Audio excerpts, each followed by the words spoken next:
वचितानां स्वाध्याय वेलायां कायसर्गं करोम्यहम्।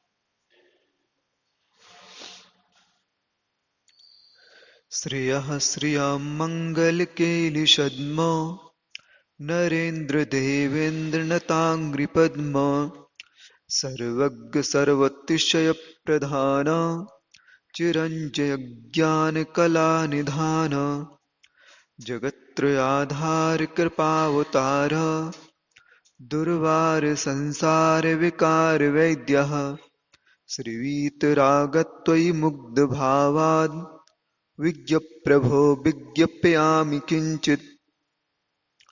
शुभ केलि के आनंद के धन के मनोहर धाम हो, नरनाथ से सुरनाथ से पूजित चरणगत काम हो। सर्वज्ञ हो सर्वोच्च हो सबसे सदा संसार में, प्रज्ञा कला के सिंधु हो आदर्श हो आचार में। संसार दुख के वैद्य हो त्रैलोक के आधार हो, जय श्री श्री रत्नाकर प्रभु अनुपम कृपावतार हो। गतराग है विज्ञप्ति मेरी मुग्ध की सुन लीजिए, क्योंकि प्रभु तुम विज्ञ हो मुझको अभय वर दीजिए, मुझको अभय वर दीजिए। अनंत अनंत परम सिद्ध परमात्मा की 1000 श्री पार्श्वनाथ भगवान की जय। आचार्य पूज्यपाद महाराज की जय। आचार्य गुरुवर्ष ज्ञान सागर जी मुनि महाराज की जय। आचार्य भगवान श्री विद्या सागर जी मुनि महाराज की जय। पूज्य मुनि श्री निरापद सागर जी महाराज की नमोस्तु महाराज श्री।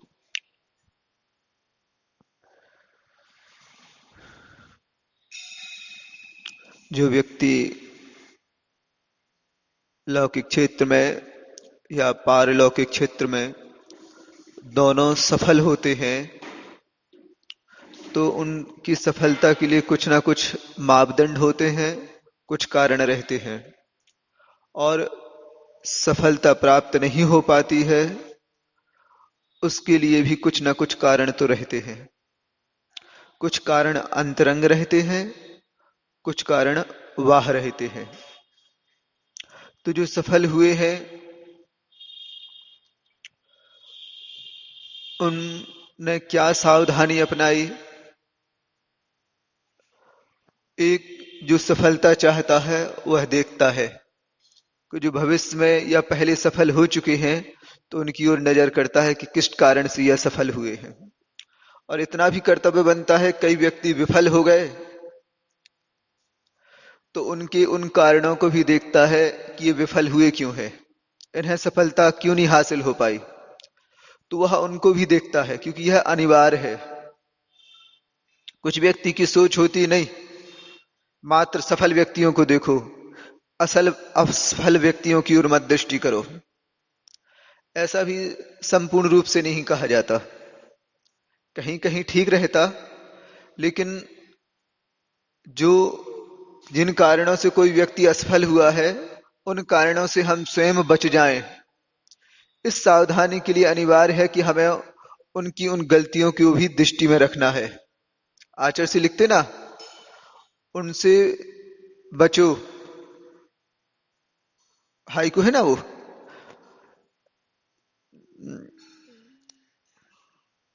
उन्हें मत भूलो, उन्हें मत भूलो जिनसे बचना है वक्त वक्त पे, ऐसा है ना कुछ।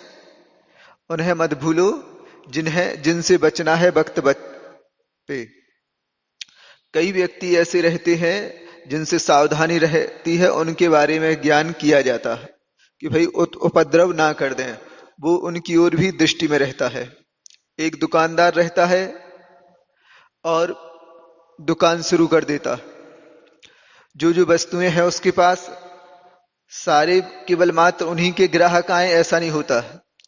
कुछ ग्राहक ऐसे भी आते हैं जो उनके पास वो वस्तु अभी उपलब्ध नहीं है, तो क्या करते हैं वो ग्राहक आए और उनके पास वो वस्तु नहीं रही तो एक डायरी रखते हैं कि तुरंत नोट कर लेते हैं, आज तो नहीं है लेकिन अगली बार आपको बिल्कुल मिल जाएगी। फिर से दूसरा ग्राहक आया तो जो वस्तु हो गई वो दे दी, और नहीं हुई तो उनसे भी इसी ढंग से कहता है, आज उपलब्ध नहीं है लेकिन उपलब्ध हो जाएगी, आपको मिल जाएगी, है ना। और वह जो वस्तुओं की कमी थी लिख लिया और एक समय पे मार्केट जाता उनको वस्तु को खरीदा और दुकान में उपस्थित कर लिया, क्योंकि इस वस्तु के भी ग्राहक आते हैं। इस ढंग से वह जब निरंतर उनका क्रम चलता रहता है तो एक ऐसी स्थिति में पहुंच जाता है कि जब 99% ग्राहक आता है और वस्तु उपलब्ध हो जाती है और उस ग्राहक को दे देता है। जब ऐसी उपस्थिति हो जाती तब उसे अंतरंग में तसल्ली होती कि हाँ, अब हमने अपनी दुकान सफल कर ली है। और आम व्यक्ति जो देखने वाला है वह भी कहता है बहुत होशियार है, जल्दी जम गया, कहते ना, बहुत योग्य रहा, अपनी दुकान जल्दी जमा ली। यह एक तरीके हैं। उसी प्रकार जैसे आत्म कल्याण की ललक है, वो व्यक्ति भी इसी ढंग से करते, चाहे साधु हो या व्रती हो या अव्रत कोई भी हो, महाव्रती हो।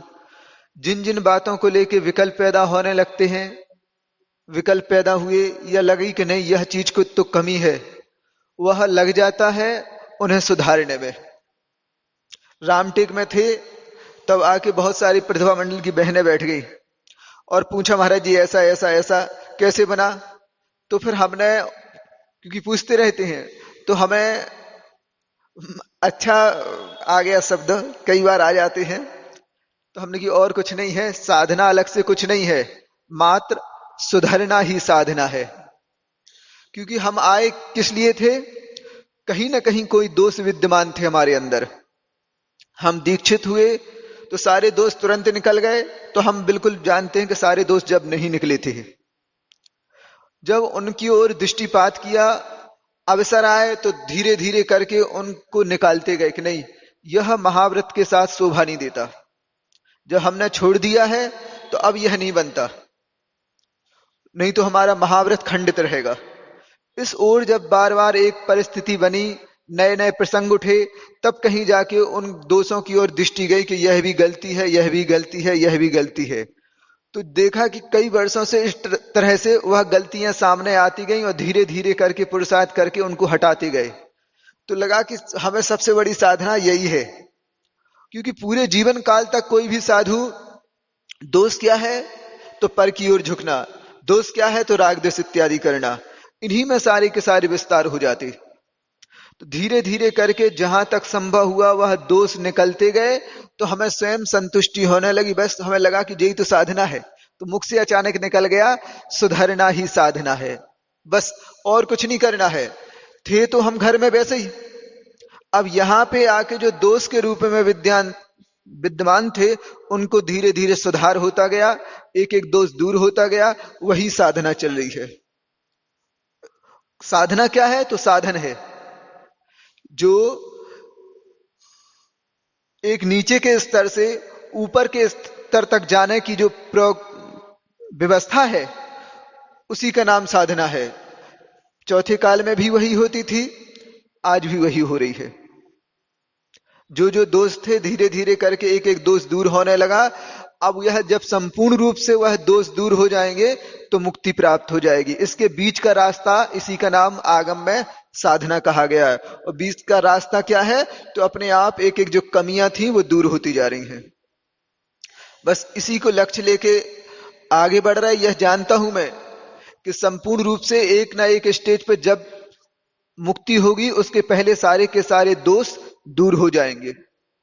कहीं ना कहीं अरिहंत भगवान रहते हैं, तो काफी कुछ दोषों दूर हो गए, लेकिन अभी जो अघातिया के रूप में विद्यमान हैं उन्हें भी दोष ही कहते हैं, अभी वो हैं, तो संपूर्ण रूप से वो अभी शुद्ध नहीं हो पाए। जब अघातिया कर्मों का भी विलय हो जाता है, नाश हो जाते, तब कहीं के जाके वह अपनी शुद्ध अवस्था को प्राप्त हो पाते हैं। बस इसी का ध्यान में रखते हुए बार बार जो इन रत्नाकर सूरी ने लिखा है, अपनी भाव व्यक्त किए हैं, तो सारे के सारे अंतरंग के दोष गिनाए हैं, और वो सारे के सारे दोष मात्र उनमें हो ऐसा नहीं, हम सब में है। उन्होंने साहस किया और एक एक दोष अपने अंतरंग से उद्घाटित करने लगे, भगवान हम में यह भी दोष है, हम में यह भी दोष है, हम में यह भी दोष है। सिद्ध चक्र महामंडल विधान किया तो बिल्कुल हमने अभी कभी नहीं इस ढंग से देखा था, लेकिन अब की बार हमने दृष्टिपात किया तो लगा कि सारे के सारे जो संसार में दुख के कारण रहे हैं, बस उन्हीं से वो मुक्ति पाए हैं, इस कारण से सिद्ध है। उनकी सारी की सारी जो यहां पीड़ा के लिए कारण बनते थे, वो सारे के सारे दोष धीरे धीरे उनके दूर हो गए, वो सिद्ध हो गए, शुद्ध हो गए। जो यहां थे दोष, वहीं का हटना हुआ, उनके अपने आप में वह गुण के रूप में प्रकट हो चुके, अलग से और कुछ नहीं था। बार बार कहना है, दूध में आप परिश्रम ज्यादा नहीं कर पाते, लेकिन पूरा का पूरा परिश्रम उस दूध के अंदर के जल को जलाने में होता। जल जाता तो दूध की शुद्ध अवस्था प्राप्त हो जाती। तो यहां भी इसी ढंग का है कि यहां दोष धीरे धीरे दूर होते जाएं, यही हमारी साधना है, हमारी यही सफलता के पायदान है।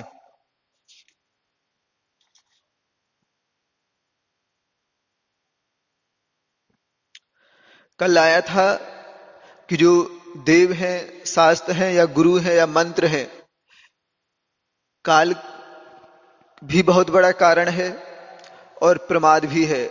हमारी आस्था बहुत कमजोर है।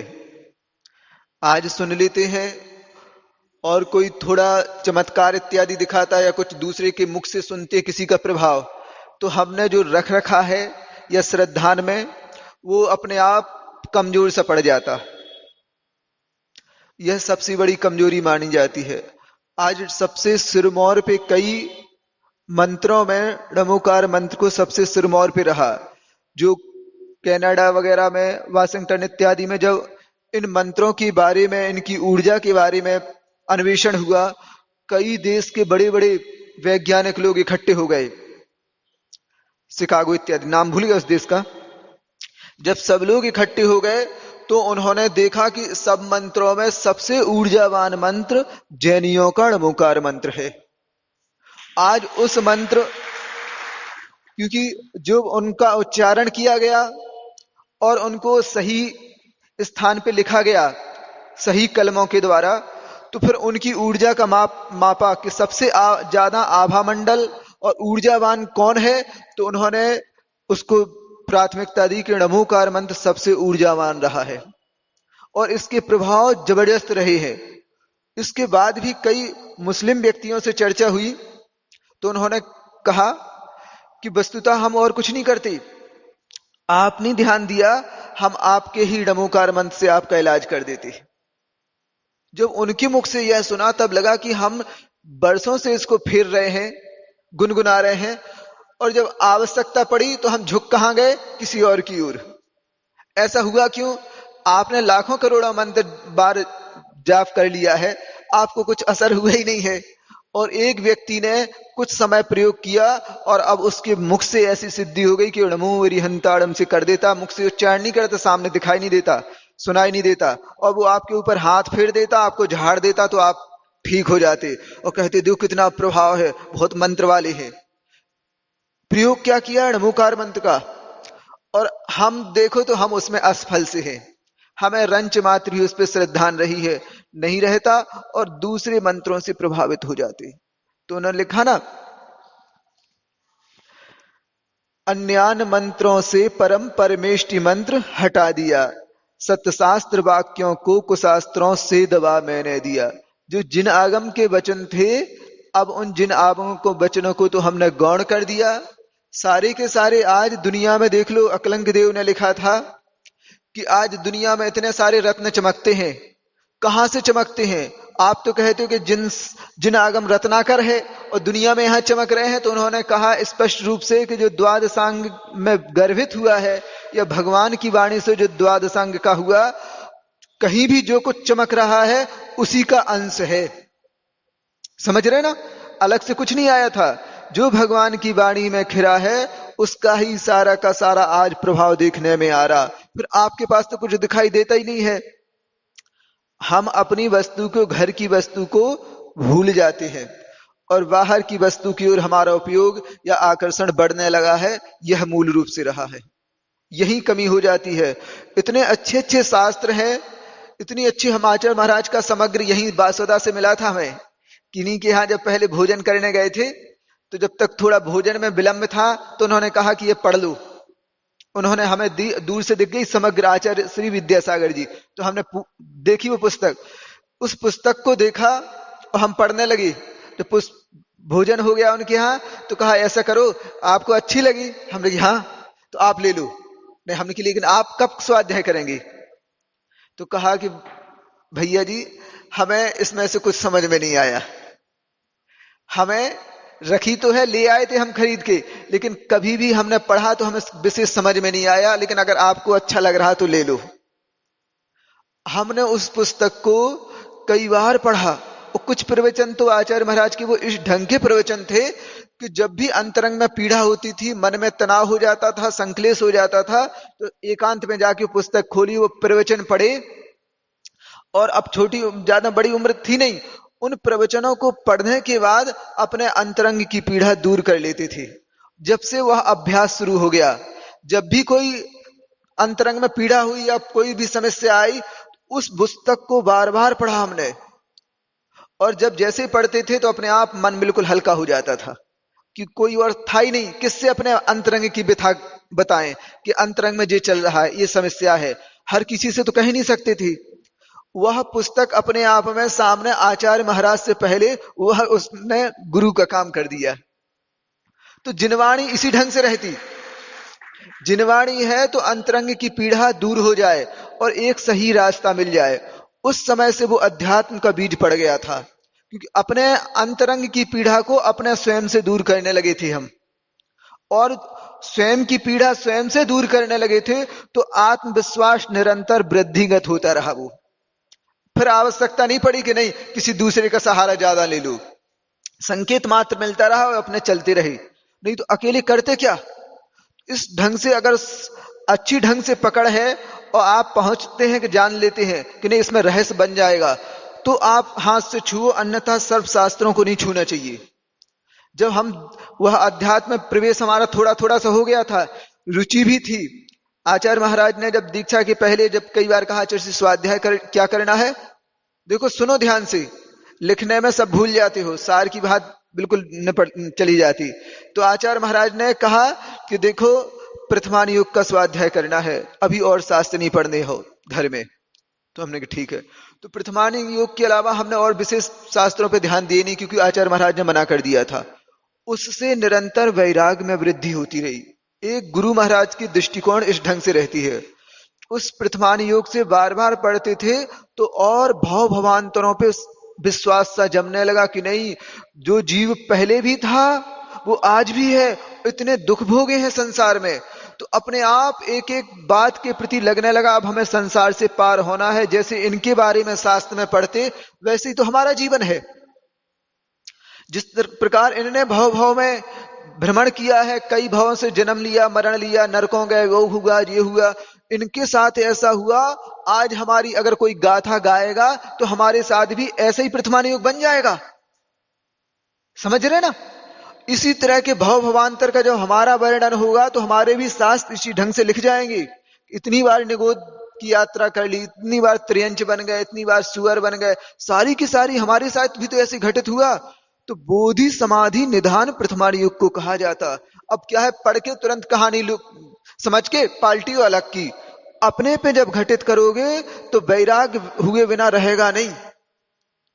इसलिए जब भी शुरुआत हो प्रथमानी योग से इतनी गहराई में जाओ कि जो उनके बारे में पढ़ रहे हैं भव भव के बारे में, वैसी सारी की सारी कहानी हमारे बारे में ही है, ये किसी और की नहीं है, ये मेरी ही है। किसकी है भवांतर की कहानी? आत्मा की है। किसकी है? जीव की है। तो मैं जीव नहीं हूं क्या? मैं भी तो जीव हूं, मैं भी तो आत्म तत्व हूं। तो ये कहानी दूसरे की नहीं है जो हम प्रथमानी युग में पढ़ रहे हैं, ये सारी की सारी कहानी मेरी स्वयं की है, निज की है। किसी अब लगता है कि उनके बारे में उनने नरकों में दुख भोगे हैं, तो तुमने नहीं भोगे क्या? अगर जो व्यक्ति कहे नहीं हमें पता नहीं है, तो बिल्कुल आगम में सीधे से वाक्य है कि 2000 सागर से ज्यादा कोई त्रस में रह ही नहीं सकता है। तो हम कौन है? हम त्रस हैं। तो बिल्कुल पक्का है, मान लो कि 2000 सागर की शुरुआत है, तो इसके पहले कहां थे? तो निगोद में थे तुम। समझ रहे ना? नहीं, अभी तुम्हारी शुरुआत है, तो उसके लिए आगम के वचन है कि मान लो कि अभी निगोद से निकल के आए हो तुम। अभी तक का जीवन कैसा था? तो एक श्वास में 8-10 बार इस ढंग की आयु थी तुम्हारी कि जितनी एक श्वास में समय लगता है उतने समय में आप 18 बार जन्म कर लेते थे और मरण कर लेते यहां से आने के पहले। नहीं महाराज जी, हमने 2000 सागर जी लिया। अगर 2000 सागर जी लिया है आपने त्रस में, तो बिल्कुल पक्का मानो तुम निगोद में जाने वाले हो। समझ में आया कि नहीं?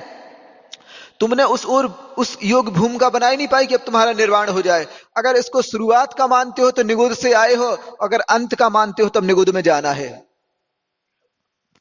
कुछ समझ में आया ना? अगर मान लो कि त्रस की पर्याय जो शुरुआत की है तो निगोद से आए हो, और नहीं अभी अंतिम है त्रस की पर्याय, तो बिल्कुल पक्का है अब तुम्हें निगोद में जाना है। इस ढंग की जब विवक्षाएं जब लगाई, उस आगम से देखा तो अपने आप बिल्कुल शांति से छाने लगी। अब कुछ नहीं करना भविष्य में, अब क्या करना? मात्र आत्म कल्याण करना है। हर हाल में क्या मालूम कितना समय बाकी है, अगर दुर्गति हो गई तो क्या होगा। इस तरह बार बार प्रथमान योग सावधान कर देता है और बिल्कुल सावधानी आने लगती है। संसार से भय उत्पन्न हो जाता है, और जब तक संसार से भय उत्पन्न नहीं होता, संसार की वस्तुओं में जब तक आसक्ति नहीं घटती है, तब तक किसी भी जीव के आत्म कल्याण की सही भूमिका बनती ही नहीं है। आत्म कल्याण की भूमिका के लिए अनिवार्य है वह संसार से भयभीत हो जाए। गुरुजी बोलते ना, जब तक संसार से भीति नहीं होगी तब तक सही मायने में आत्मा से प्रीति हो ही नहीं सकती है। कोई कितनी आत्मा की बातें करता रहे, जब तक जिन वस्तुओं के बीच में रह रहा है उन वस्तुओं के प्रति जब तक आसक्ति और भय उत्पन्न नहीं होगा, तब तक वह आत्म कल्याण की ओर उसका दूर दूर तक कुछ रुझान है ही नहीं, कोई चांस नहीं है उसकी। फिर यहां आके जब रामटेक में दीक्षा हुई, फिर वहां से नैवा बार आए, तो फिर हम गए पुनः कि आचार्य श्री जी हमें समय सार पढ़ने के बहुत भाव हैं। कहा, हमने निवेदन किया तो उन्होंने मना कर दिया, अभी नहीं। तो हमने कुछ नहीं, अभी हमें कुछ और पढ़ाना है। इसके बाद सरवार सिद्धि पढ़ाई, कर्मकांड पढ़ाया, आलाप पद्धति पढ़ा दी। फिर कहा आपको समय सार पढ़ना था ना, हाँ अब पढ़ लेना। कर्मकांड पढ़ा दिया, आलाप पद्धति मूलाचार पढ़ा दिया। जब यह सरवार सिद्धि पढ़ा दी तो कहा अब पढ़ लेना और अकेली पढ़ना। जब यह कहा, जब हमने कुंडलपुर में मतलब 2-3 साल बाद समय सार को लगाया, तब कहीं जाके आनंद आया कि अच्छा ये रहस्य था। इस कारण से आचार्य जी मना कर रहे थे कि नहीं, जब क्योंकि कर्मकांड सामने उपस्थित हो जाता था, इस गुण स्थान में यह बात कैसे बनेगी, इस गुण स्थान में यह घटित होगा सब कुछ। तब कहीं जाके अब किसी की आवश्यकता नहीं पड़ी, वो समय सार हम स्वयं लगाने लगे। फिर अपने आप वह जब समय सार लगाया तो अपने आप वो सारे के सारे रहस्य उद्घाटित होने लगे। इस कारण से आचार्य महाराज ने हमें मना कर दिया था, इस कारण घर में समय सार इत्यादि पढ़ने के लिए मना किया था। अब वो सारी चीजें आने लगी। अब कोई भी विद्वान बड़े से बड़े आ जाते जिन्हें द्रव्यानी योग इत्यादि में रुचि है, वो बैठते तो बिल्कुल संतुष्ट होकर जाते कि हमें हाँ कुछ नया मिल गया है। कई व्यक्ति 30-30 साल के भी पढ़े और जब आके बैठते उनसे चर्चा होती तो महाराज इस बारे में तो हमने कभी सोचा ही नहीं था कि इस ढंग से भी है। क्योंकि चारों अनुयोगों का जब तक व्यवस्थित ज्ञान नहीं होता तब तक अध्यात्म में प्रवेश नहीं होता। आप ऊपर पट्टी कुछ भी करते रहो, लेकिन अंतरंग के जो अध्यात्म का रस है वो किसी को नहीं आएगा जब तक उनका व्यवस्थित प्रवेश नहीं होता। उसके लिए अनिवार्य है आप चारों अनुयोगों को आत्मसात करें। और किस भूमिका में, यह भी देखें, हर किसी के लिए नहीं बनता। जब आप त्यागी व्रती बन जाते तब कहीं जाके उन अध्यात्म का रस आता है। तो उसके लिए व्रती की भूमिका, संयमी की भूमिका अनिवार्य है। इसलिए शास्त्रों का यहाँ ना, अपना कल्याण चाहते हो, हर किसी को हाथ लगाना नहीं, छूना नहीं। एक चीज और कल बोल रही थी कि मंदिरों में इतने शास्त्र आ चुके हैं कि उनको अलग करना पड़ता। कुछ वर्षों पहले बता रहे थे कि ट्रक का ट्रक यहां से भेजना पड़ा, काय के लिए? गलन करने के लिए। इतने शास्त्र, आज ऐसी नौबत आ गई है जहां एक इतने सारे व्यक्ति सुन रहे ना, हम बोल रहे हैं सब लोग सुन रहे। यही व्यवस्था आगम की थी। एक महाराज बोलते थे, बाकी सब लोग इस ढंग से सुनते थे। हर किसी के हाथ में जिनवाणी नहीं थी, पुस्तक नहीं रहती थी, क्योंकि आवश्यकता नहीं है। वह उच्च आसन पर महाराज विराजमान है, उसी पे जिनवाणी विराजमान रहे, आप केवल सुना दो, हम सुन लेते, हमारा कल्याण हो जाएगा। आज हर हाथ में आ गई, इसके बाद भी उनके रहस्य को पता नहीं है, और हर व्यक्ति पढ़ने लगा, उसके कारण और गुमराह होने लगा है। क्योंकि जो बोलने वाले हैं, जो बताने वाले हैं, वह तो चारों अनुयोगों का ज्ञान रखते हैं। उन्हें मालूम है कि हम आज समय सार का भी किसी को रहस्य बताते हैं तो हम चारों अनुयोगों की और सामने वाले की पात्रता देख के उसका रहस्य बताते हैं कि इनको इस विषय में से परोसना कितना है। कई व्यक्ति रहते, दवाई है हमारे अंदर तो उठाई वो खाली, तो मालूम चला और नुकसान कर गई। क्योंकि जानने वाला जो होता है तो वो आपकी शरीर की स्थिति को जानता है कि आपके अंदर रोग प्रतिरोधक क्षमता और इस दवाई को सहन करने की क्षमता है कि नहीं।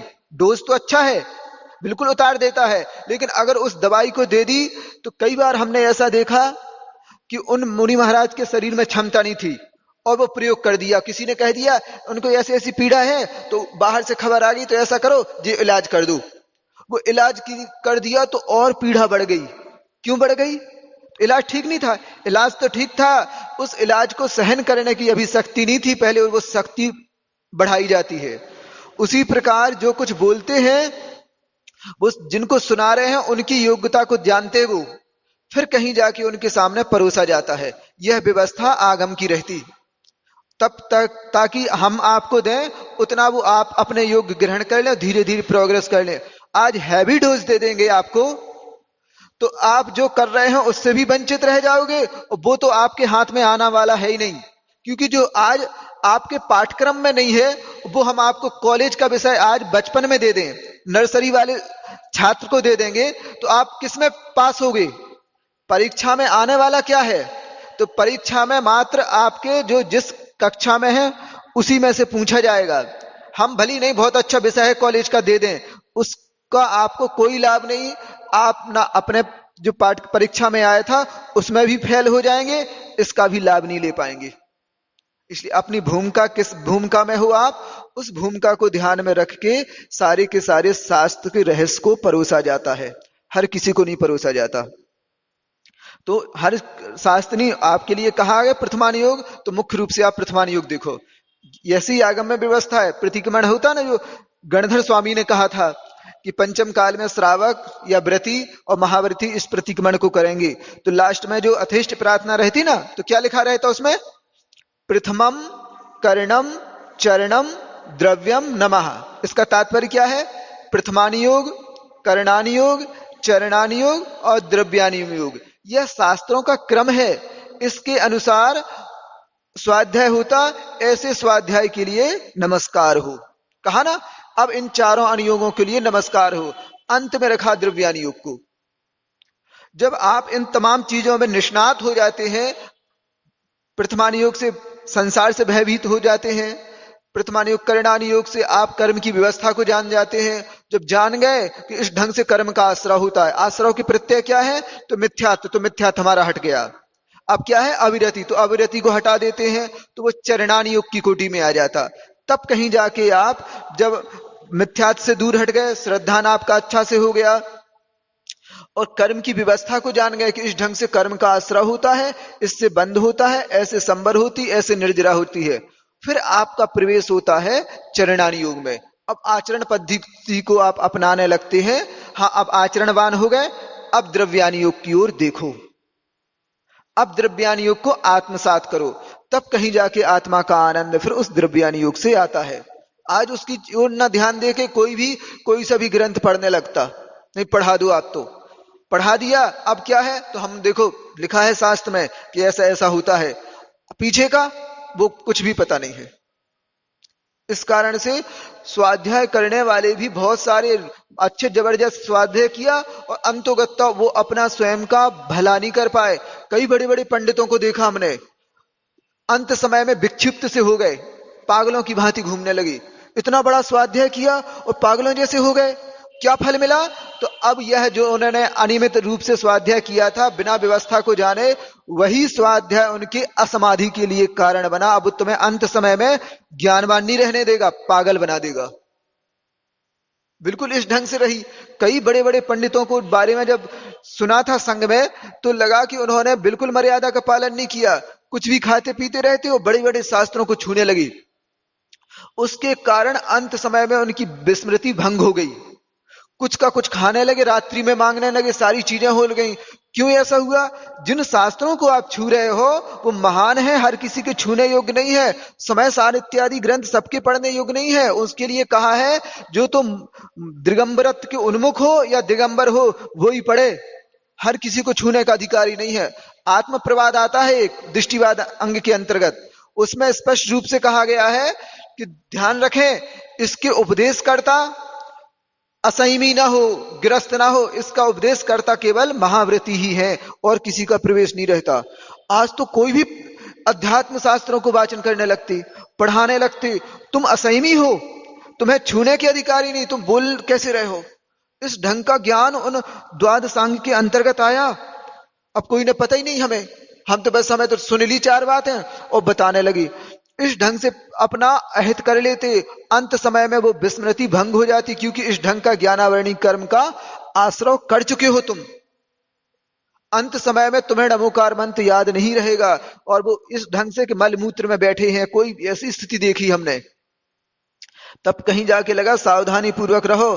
कई जब व्यक्तियों को हमने इंदौर में कहा, इस विषय को रखा, तो अपने आप जो इतने दिन से व्रतों के बारे में सोच नहीं रहे थे, तो तुरंत नहीं महाराज जी अब तो प्रतिमा लेंगे हम, क्योंकि हमने जय धवला जैसे ग्रंथों को पढ़ लिया और वो हम पढ़ने की योग्यता नहीं रखते, और पढ़ लिया तो हमसे गलती हो गई, अब हम हर हाल में व्रती। फिर इसके बाद उन्होंने प्रतिमा ग्रहण कर ली, क्योंकि अब रति इन ग्रंथों को नहीं पढ़ते, सिद्धांत के ग्रंथों को, द्रव्यानी योग को ऐसे नहीं कर सकती थी। तो इनका अच्छे बहुमान के साथ रखना चाहिए, रेवड़ी जैसे बांटने लगे नहीं तो ग्रंथों को। कोई मरण हो गया तो उसके हाथ में पकड़ा दिया ग्रंथ, कोई शादी विवाह हुआ तो नहीं ये बांटो। अरे वो काय के लिए गया है? उसको अभी काम पुरुषार्थ करना है, धर्म पुरुषार्थ करना, अर्थ पुरुषार्थ करना, तुम उसको समय सार कैसे दे सकती? उसके फल है तीनों पुरुषार्थों का समय सार। अभी तो उसने एक पुरुषार्थ के बारे में आप बता नहीं रहे हो, बड़े बड़े ग्रंथ दे दिए। जब कोई धर्म अर्थ काम इनका क्रम क्यों रखा? इनके क्रम के रखने का भी यही लक्ष्य था। आप जब धर्म को समझे पाएंगे तब कहीं ढंग से आजीविका के साधन को कर पाएंगे, नहीं तो ऐसे आजीविका के साधन अपनाते हैं जिनमें घोर हिंसा होती है, महापाप का बंध हो जाता है। जब धर्म पुरुषार्थ को समझ लेते तब कहीं जाके हमें किस ढंग की आजीविका को अपनाना है तब बन पाता। जब दो पुरुषार्थ हो गए, धर्म और अर्थ, तब कहीं जाके तीसरा पुरुषार्थ आता, काम पुरुषार्थ। समझते ना?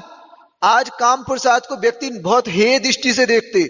कई व्यक्तियों को प्रवचनों में भी बड़े बड़े महाराजों को सुन लिया कि वो तो वासना है, इस ढंग के शब्द बोले हैं पंचकल्याणकों में। हमने जब सुने पंचकल्याण के, देखो बिना वासना के तीर्थंकर के माता पिता भी नहीं रह पाते, इस ढंग का दिया तो लगे कि क्या इन्हें ज्ञान नहीं है क्या? ये द्वादशांग के हिस्से को नहीं जानते, जहां उन्होंने स्पष्ट रूप से कह दिया, द्वादशांग में आया है सत्यानुवाद में कि सत्य किस ढंग के बोले जाते हैं। तो उन्होंने कहा धर्म अर्थ काम और मोक्ष, इन चार पुरुषार्थों के अलावा जो कुछ चर्चा की जाती है वो असंबद्ध प्रलाप में आता है। मतलब इनकी चर्चा जब भी धर्म सभा हो तो इनकी चर्चा रखो, क्योंकि जब तक कोई धर्म अर्थ और काम इन तीन पुरुषार्थों को नहीं करेगा, चौथा पुरुषार्थ मोक्ष उसके होता ही नहीं है। आज इसको वासना का नाम दे दिया, जबकि यह एक पवित्र कार्य था। वासना वह होती है जहां कोई लक्ष्य नहीं रहता। जिस व्यक्ति ने अपने धर्म और अर्थ दोनों पुरुषार्थ को साध लिया है, तब कहीं जाके कोई पुण्यात्मा जीव को जन्म देता है। कोई भी ऐसा व्यक्ति नहीं हुआ जिसको मोक्ष जाना हो वासना के फलस्वरूप आया हो। वासना के फलस्वरूप नहीं आता, वहां काम पुरुषार्थ के फलस्वरूप आता कोई। पुरुषार्थ का अर्थ तात्पर्य रख दिया। पुरुषार्थ का अर्थ है जो सही दिशा में सोच समझ के ताकत लगा के किया जाए। पुरुष अर्थ मतलब, पुरुष का अर्थ होता है आत्म तत्व, अर्थ होता है कल्याण। जो आत्मा के कल्याण के लिए हो उसका नाम पुरुषार्थ था। फिर इसको काम के साथ क्यों रख दिया? क्योंकि जब दोनों माता पिता या दंपत्ति अपने धर्म और अर्थ, धर्म के साथ और उस नीति के साथ धन कमाते हैं तो वो धर्म अर्थ पुरुषार्थ कहलाता। अब उसका जो अन्न खाएंगे, जो नीति से कमाया था उसका अन्न खाएंगे, तब कहीं जाके उनके अंदर जो पवित्र रज और वीर बनता है ना, वो मात्र अच्छी कमाई से बनता है, सात्विक अन्न से बनता है, सात्विक धन से बनता है। फिर इनके फलस्वरूप जब आपस में उनका संयोग होता है, लक्ष्य क्या रखते हैं? तो एक सत संतान को जन्म देना। ये पूरे दाम्पत्य जीवन का सुफल है कि वह अपने आप में एक धारणा बना लेते, विवाह करवा लिया तो भगवान इसका फल क्या है? आते हैं आगम में, तो इसका फल है कि हम आप जैसी संतान को जन्म देवें। हमने गृहस्थी अपनाई, हम ब्रह्मचर्य पालन करने में सक्षम नहीं थे, अब जब गृहस्थी अपनाई है तो प्रभु इसका यही फल है कि बस हम आप जैसे संतान को जन्म दे देंगे तो हमारे दाम्पत्य जीवन सफल हो जाएगा। नारकियों को तो कोई जन्म दे देता, किसी के भी घर में कोई कहीं से कोई नरक का जीव चय करके आया, तुम्हारे गर्भ में आ गया, उसके लिए पुरुषार्थ नहीं करना पड़ता। जब एक साधु आपके यहाँ आहार करने आते ना, तो उनके लिए तैयारी होती कुछ, पूरे घर को साफ सुथरा बना लेते, बनाते कि नहीं? चौका लगाना है, महाराज को पड़गाना है, पूरे घर की साफ सुथरी गली दौड़े सब साफ कर लेते हो। लेकिन जब कोई भिखारी को आना है, भिखारी तो उसके लिए तैयारी करते क्या? नहीं करते ना। भिखारी के आने की कोई तैयारी नहीं, लेकिन एक भिक्षु के आने की तैयारी रहती है, उसके लिए पुरुषार्थ किया जाता है। जानते हो आप, भिखारी आपसे दे दो हमें कुछ, लो चलो निकलो। और एक भिक्षु के लिए कई दिन से प्रतीक्षा रहते हैं कि नहीं इतने दिन से चौका में अभी आए नहीं महाराज, आए नहीं, तो रोज माला फेरने लगते हो, कोई आए साधु आ जाए, पड़गाहन हो जाए, इस तरह की मालाएं पवित्रताएं बढ़ाती रहते हो, तब कई पुण्य के उदय से वो मुनि महाराज घर पे आ जाते। उसी प्रकार किसी पुण्यात्मा को गर्भ में डालने के लिए पुरुषार्थ रहता, किसी नारकीय त्रियंज के लिए पुरुषार्थ नहीं है। वो तो आप कभी भी वासना करोगे कभी भी आ जाएगा गर्भ में, लेकिन ऊपर के स्वर्ग को लाने के लिए आप महीनों से तैयारी करने लगते हो। 6-6 महीने से तीर्थंकर की माता भी 6-6 महीने से अपने पवित्रताओं को, मन को पवित्र करने लगती है। जब भी कोई मोक्षगामी पुरुष आता, वासना से नहीं आता, काम पुरुषार्थ से आता, क्योंकि उनके हड्डियों का सहनन वो इस ढंग से बनता ही नहीं। अगर इस कोई पहले से भी अच्छी शक्ति संपन्न हो तो वो आएगा जीव वज्र सब नारा सहनन को लेके आएगा, लेकिन उस सहनन के प्रभाव से वो नरकों में प्रवेश कर लेगा।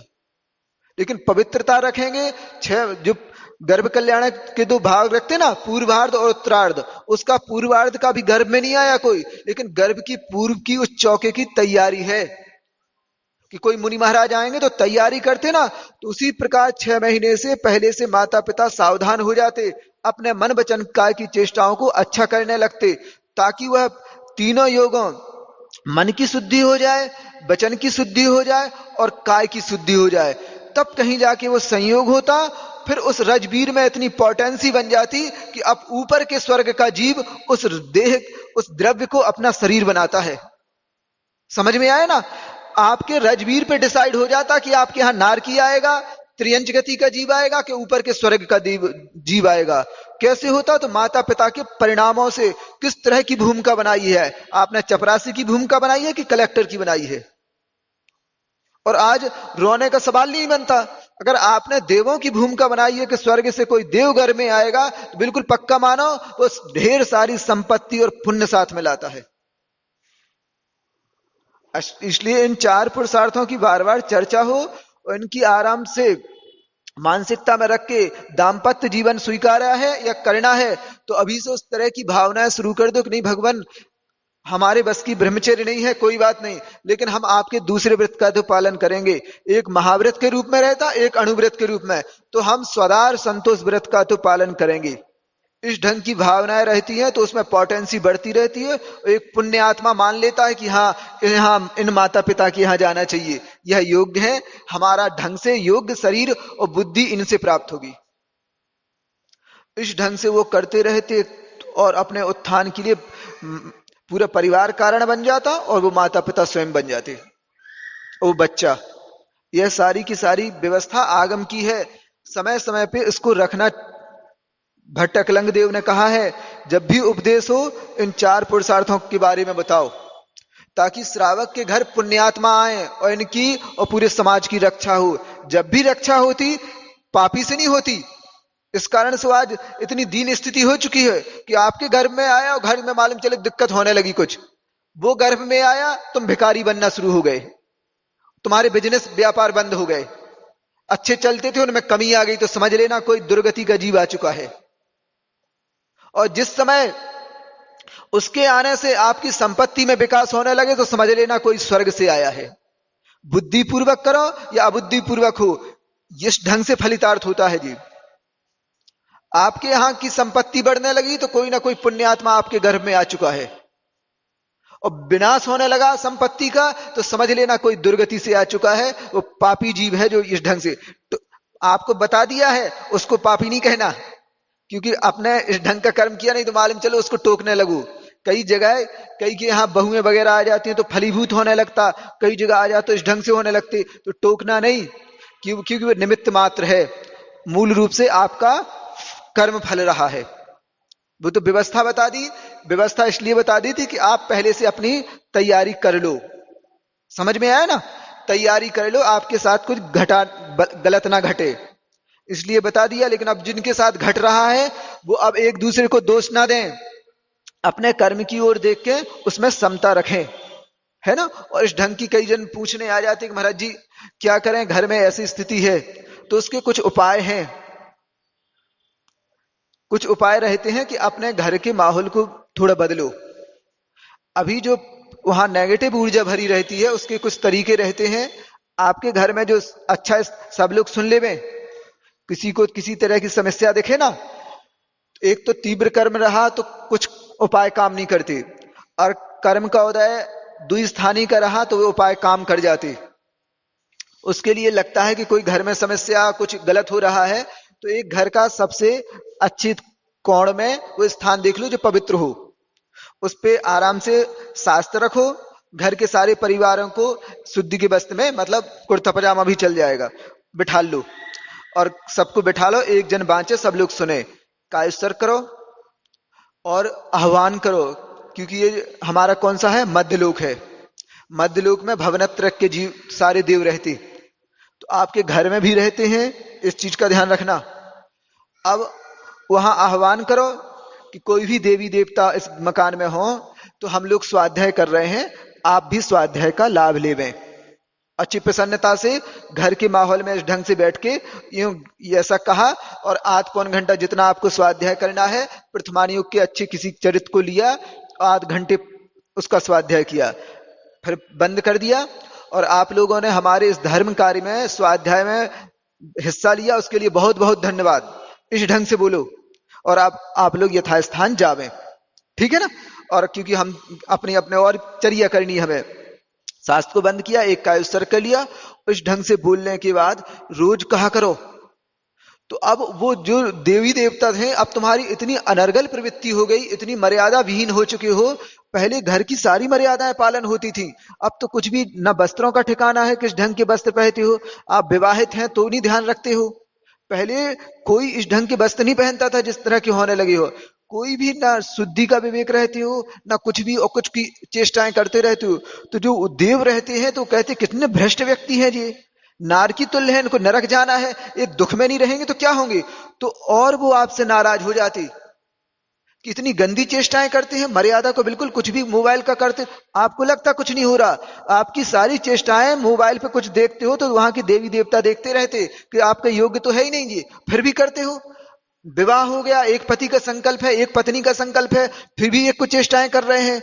इस तरह के वो नाराज होके आपका अगर मंद कर्मों का या कुछ पाप कर्मों का उदय हुए तो उसमें और उदीर्णा सी करवा देती, और आपको और दुख के लिए प्रेरित हो जाती है आप, और वो घर की विपत्तियां और बढ़ने लगती हैं। इस ढंग से उनको किया, और अपनी घर की चेष्टाएं, अच्छा वातावरण अच्छा बनाओ, ताकि वो जो देवी देवता लगे तो नहीं, अच्छे धर्मात्मा लोग हैं, बहुत परेशान हो रहे हैं, इनकी कुछ मदद कर दो। समझ में आया ना? तो कहीं जाके वो सहायता प्रदान करने लगती, नहीं अच्छे धर्मात्मा लोग हैं, पवित्रताएं हैं, बहुत समय से परेशान हो रहे थे, अब इनकी सहायता पहुंचाओ। और जो परेशानी थी वो धीरे धीरे करके आपके जो कर्म के उदय में थोड़ा बहुत सहयोग कर देती, कि नहीं, जैसे कहते ना बुंदेलखंड में, टका को टका और ढका को ढका, उसी प्रकार रहता है। आप अच्छा करने तैयार हो तो वो आपकी सहायता करने तैयार, आप बुरा करने तैयार हो तो आपको दंड देने तैयार। यह व्यवस्था है। इसको अच्छे ढंग से कर्म की व्यवस्था बता दी, आप परेशान नहीं तो यहां भटकते हो, वहां भटकते हो, यहां तंत्र कर दे, वहां मंत्र कर दे, सारी व्यवस्थाएं गृहस्थ के अनुकूल हमने आज बता दी। तो तंत्र मंत्र का जो काम व्यर्थ क्या नहीं किया करो, कि वहां से उसको बुलवाया, अपने सम्यक दर्शन को दूषित करते हो। जब आगम में आपको ऐसी व्यवस्थाएं दी हैं कि इस ढंग से किया करो, तो अच्छे ढंग से प्रसन्न रहो, करो, है ना, और अपनी विपत्तियों से छुटकारा पाओ। तो यही कहा है ना, कुदेवों की संगति से कर्म के उदय को व्यर्थ ही अन्यथा करने के लिए चाहा, और उनसे अपना नहीं, पाप कर्म का उदय तुम्हारा है, भटकते रहते, उनसे झाड़ फूक करवाते, उनसे झाड़ फूक करवाते हो, और अपने उस सम्यक को दूषित कर देते हो, अपने उस व्रतों को दूषित कर देते हो, तुम्हारे पास कुछ बचा ही नहीं है। अब हमें कोई सम्मान देवे, कैसे देगा? तुमने अपनी जो निधि थी तुम्हारे पास सम्यक्त की, वो तुम खो चुके हो, और पूरा चाहते हो कि नहीं हमें पूरा सम्मान मिले, आप हमें बिल्कुल उतना ही प्रणाम किया करो, हमें नमोस्तु किया, कैसे करो? तुमने जो तुम्हारे पास जिस निधि के कारण तुम्हें इतना सम्मान दिया जा रहा था, वो निधि तुम खो चुके हो अपनी। कभी गिलानी नहीं की कि हमने इस ढंग का काम हो चुका, एक करने योग्य नहीं था, और इसके बाद भी पूरा का पूरा प्रतिष्ठा चाहते हो, सम्मान चाहते हो, तो लज्जाजनक है। इसलिए अच्छे ढंग से अपने उस जिनेन्द्र प्रभु की आस्था को दृढ़ बनाए रखो, नहीं भगवान मेरे कर्म का उदय है, और कई उपाय और होते हैं, जरूरी थोड़ी कि दूसरे का आसरा लो, अपने आप को मजबूत बनाओ, अपने उस पुण्य में वृद्धि करो। ठीक है ना? 9:15 बज गए, किसी के पास प्रश्न हो तो ठीक है, अन्यथा एक गाथा और ले लेते।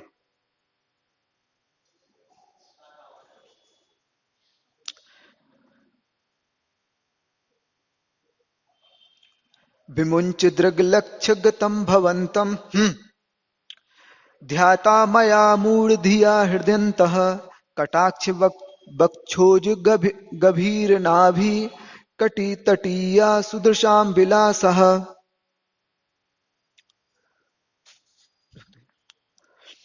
हाथ तज दिया मैंने प्रभु प्रत्यक्ष पाकर आपको, अज्ञान वश मैंने नहीं, अज्ञान वश मैंने किया फिर देखिए किस पाप को।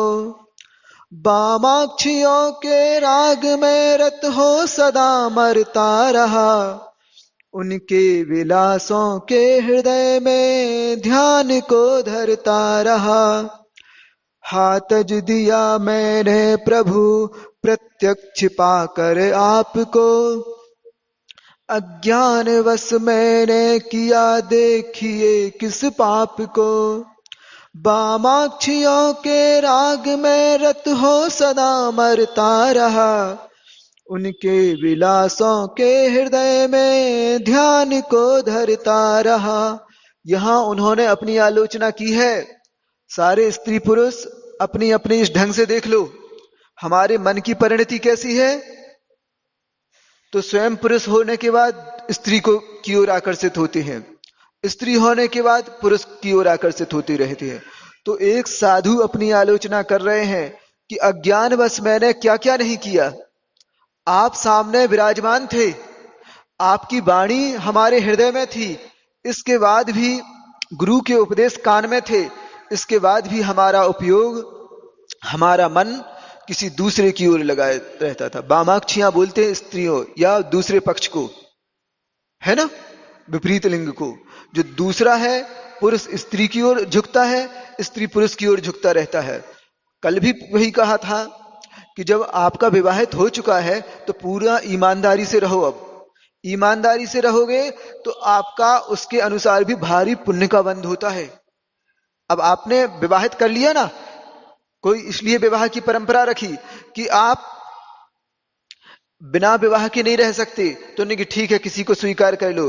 पहले तो कर दिया था ये पाप है, भगवान हम नहीं रह सकते विवाह विवाह के, तो कहा ठीक है विवाह कर लो और केवल स्वदार से रहना, अपनी स्त्री के अलावा दूसरे को नजर उठा के गलत दृष्टि से नहीं देखना। और पुरुषों से कह दिया इसी प्रकार इनको कह दिया कि दूसरे पुरुष को अपने पति के अलावा सारे के सारे तुम्हारे भाई हैं, पुत्र हैं और पिता के तुल्य हैं।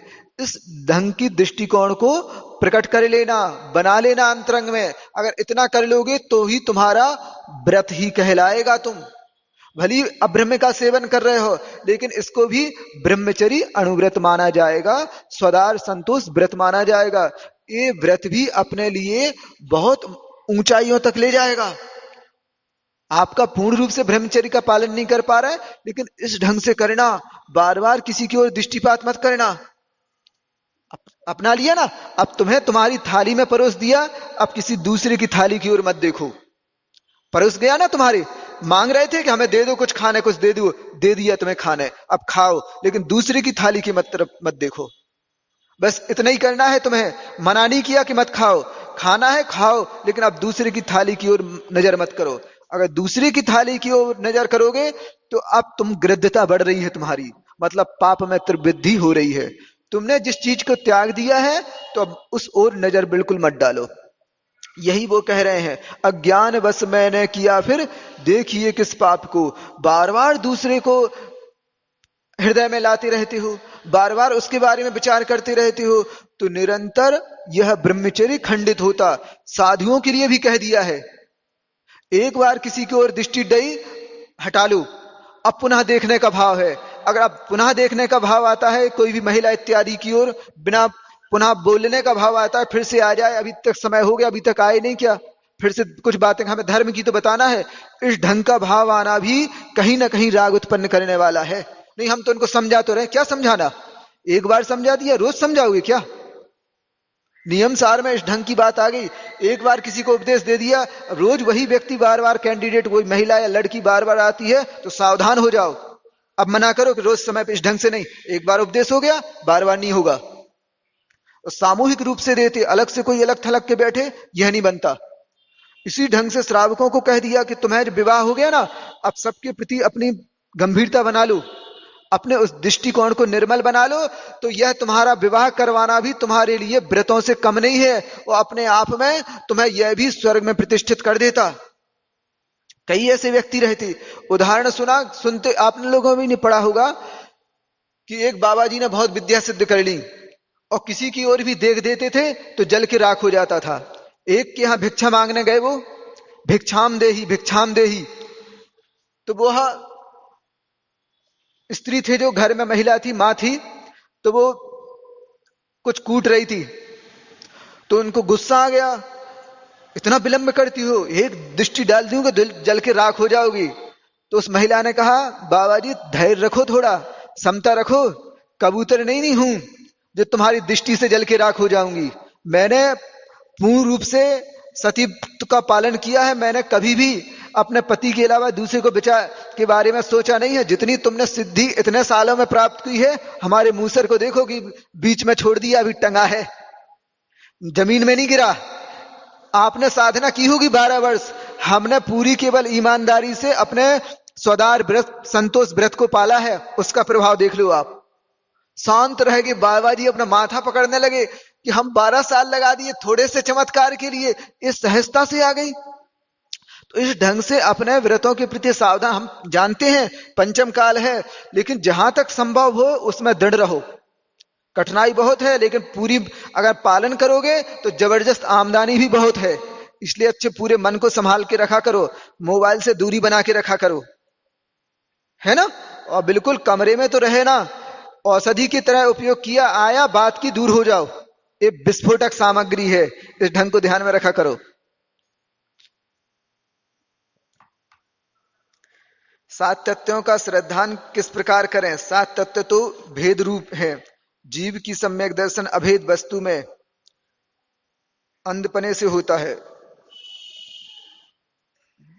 तो 7 तत्वों का श्रद्धान किस प्रकार किस विधि से करें, कृपया समझा? देखो यही तो हम रोज बता रहे हैं, कर्म का उदय बता रहे हैं ना। तो अपने आप में कर्म का जो उदय है शुभ अशुभ इस रूप होता है, यह श्रद्धान करना, उस कर्म सिद्धांत पे या पुद्गल पे आश्रव पे भरोसा करना है। उसी प्रकार इस देह से आत्म तत्व भिन्न है। यह हमने बताया था ना, दूध में और घी दोनों भिन्न भिन्न है, अभी एक एक में एक है लेकिन उनमें भिन्न होने की क्षमता है। इस तरह का श्रद्धान जीव और अजीव तत्व के प्रति होता है, और उससे कर्म का बंध हो जाता है। हमने जैसे आश्रव के जो प्रत्यय बताए हैं, आश्रव के कारण बताए हैं, तो हम इस ढंग की अनर्गल चेष्टा करेंगे तो अशुभ कर्म का बंध हो जाएगा। इसके प्रति जो सही श्रद्धान है उसी का नाम आश्रव तत्व श्रद्धान है। इसी तरह और सत्य तत्व भी लगा देना इस विषय को। अब यह जो सर्वार सिद्धि चल रही है, धीरे धीरे बहुत अच्छा विषय खुल रहा है। 84 लाख योनियां होती हैं, पर माता पिता 199 कूड़ा कूड़ी कुल सूक्ष्म बादर पर्याप्ति अपर्याप्ति लब्धि अपर्याप्ति क्या है, इनमें भी जीव जाता है। हाँ, इनमें भी यह वस्तुतः वो योनि कहलाता है, जन्म लेने का स्थान। ठीक है ना? तो सम्मूर्छनों की भी रहती है एक ऐसा वातावरण जहां कोई जीव आके अपने शरीर का निर्माण करता है। समझ में आया ना? उसी का नाम योनि है। ऐसा उसमें सम्मूर्छनों में भी होता, देवों में भी होती। हम जो आज हमारा योनि के प्रति दृष्टिकोण है, वो यहाँ इस शब्द से अर्थ नहीं है, क्योंकि हमने कहा ना शब्दानाम अनेक अर्था, शब्दों के अनेक अर्थ होते हैं। यहाँ जो योनि है 84 लाख योनि, उसका सीधा सा तात्पर्य है जहां अनंतानंत जीव, कुछ जैसे आपके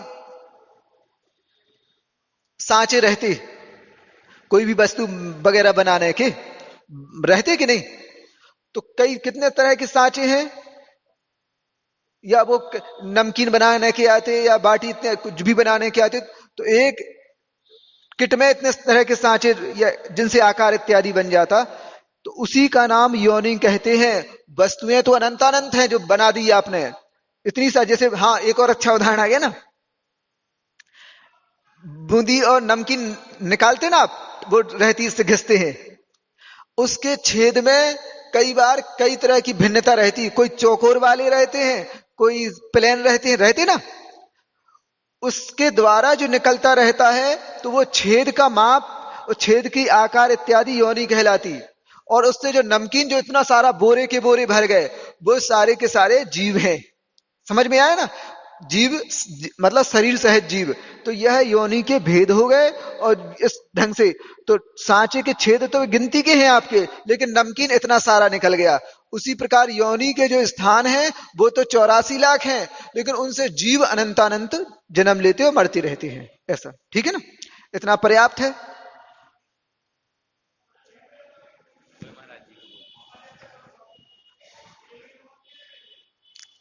देखो एक बार अच्छे ध्यान से सुन ले हैं।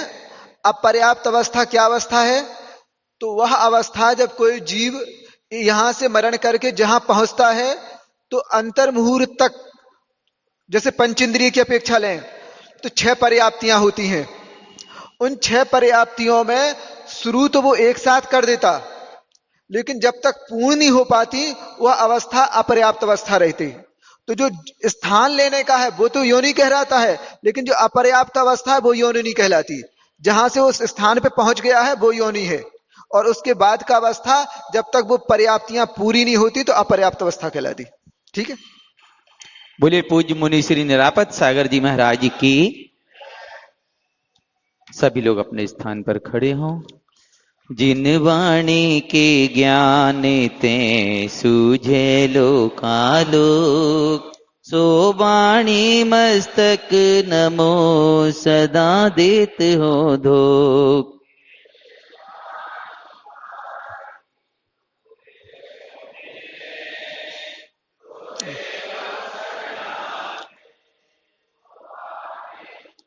देव भजो अरिहंत को, गुरु सेवा निर्ग्रंथ।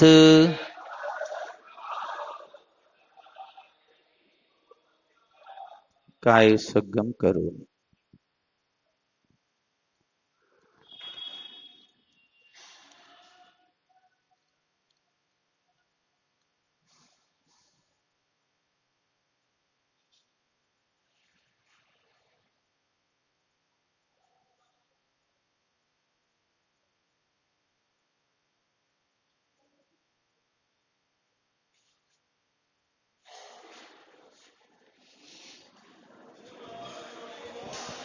नमोस्तु गुरुदेव, नमोस्तु गुरुदेव, नमोस्तु। प्रातःकालीन सभा में 8:15 बजे आप लोग यहाँ उपस्थित हों। दोपहर में 3 बजे स्वाध्याय के लिए आप लोग समय पर उपस्थित हों। सायंकाल 6 बजे आचार्य भक्ति में भी उपस्थित होकर धर्म लाभ लें।